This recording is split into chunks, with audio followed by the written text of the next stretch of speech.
Welcome to Unit 9, Lesson 5 on lenses. Lenses are made of transparent materials that have a larger refractive index than air and therefore bend light. Please make sure over the next couple of days when you're looking at mirrors and lenses, you remember that light is reflected off of mirrors and that light will be refracted through a lens. So never should you see a diagram with light going through a mirror. You should see it always bouncing off. And then light, when it hits a lens, it will be going through it and changing its direction because of the refraction that's occurring. There are two types of lenses that you need to know about. The first is called a diverging lens, where you can see the light rays when they leave the lens are spreading apart. You should be able to tell me then which type of images are being formed there. And that is, of course, a virtual image. So virtual images are formed from diverging lenses. You'll also see that the shape of the lens is cut as a concave shape, so we call that a concave lens.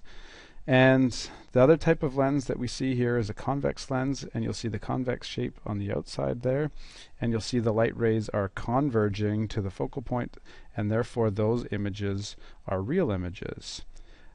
To help you remember which direction the light bends, just back up the pictures a little bit here, you'll see that the light is always going to bend towards the thickest part of the lens. So you'll see that in the diverging lens, the thicker parts are on the ends there, and that's where the light will tend to bend. That's because the light has more time to be bent or refracted in the thicker part of the lens. And if we look at the converging lens, you'll see that the thickest part of the lens is down in the middle there, and that's why the light rays tend to refract towards that direction.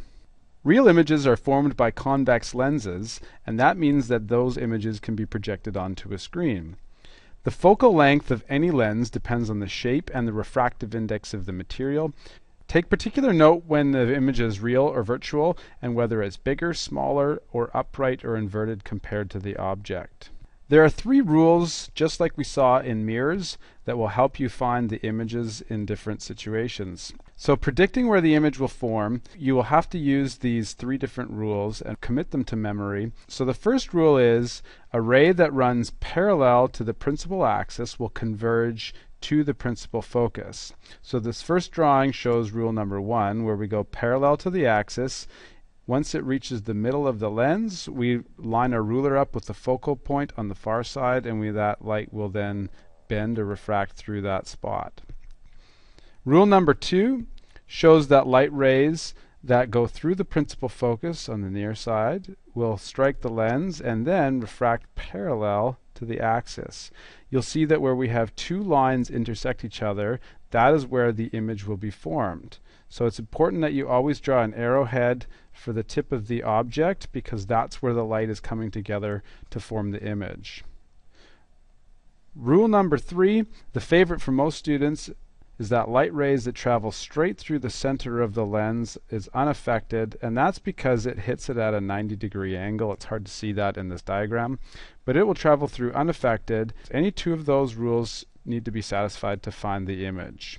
The other thing we can use from the mirror section is the equations that we are using. So the 1 over f equals 1 over di plus 1 over do, and the magnification equations as well. They work just the same on mirrors and lenses. There is one situation where a convex lens can produce a virtual image, and that's where we place the object inside of the focal point. If we look at this ray diagram, you'll see that following our rules from above, light rays parallel to the axis will then travel through the focal point, and light rays that travel straight through the center will travel unaffected. You'll see that those light rays are diverging on the far side of the lens. That means your eye would think that that light had originated from a point starting from behind the lens. So it's a virtual image because the light does not actually start from there, it just appears to start from there. Your eye sees that image larger than the object, it's upright, and also virtual. Where we use this type of lens, obviously, is our magnifying glasses. Concave lenses produce virtual images, and you'll see there's only one ray diagram that you really have to watch for. So we follow the same rules as before. Light rays that travel parallel to the axis will then refract lined up with the focal point. So this is where you have to line up your ruler. Dashed line will go back through the focal point here. That's not actually where the light is traveling, but it tells you which path the light will take when you line up your ruler out the far side.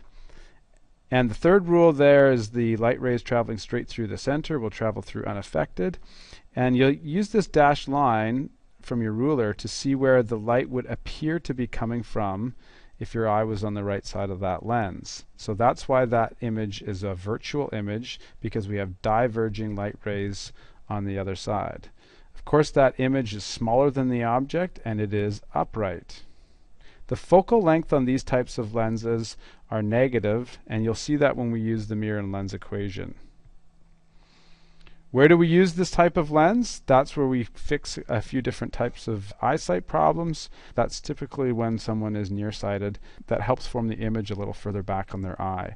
We also use that lens in telescopes and cameras in combination with some other lenses to help form crisp images. Some helpful hints in our ray diagrams. First up, make sure you know whether you're dealing with a mirror and a lens. As I mentioned before, light rays will bounce off or reflect from mirrors, and they will refract or go through and bend through a lens. Make sure that you have a nice sharp pencil and a ruler, so you follow the rules that we've talked about. For mathematical reasons, we're just drawing these as representations of what's going on. We're only going to be looking at a few light rays. So there are many light rays in reality, but we're only going to be focusing on a couple to help form the image. And your mirror and lens equation will always back up what you're drawing. So you're drawing, if you measure distances and heights on your actual drawing, those numbers should be backed up by the equations that we've talked about. We'll be looking at more of that in the practice when I show you the actual ray diagrams as well as the calculations. The sign conventions here, you should remember, or at least be familiar with what's going on in there. You'll see that the equations that we use should tell you a lot about the values, positive and negatives, when we come up with those answers.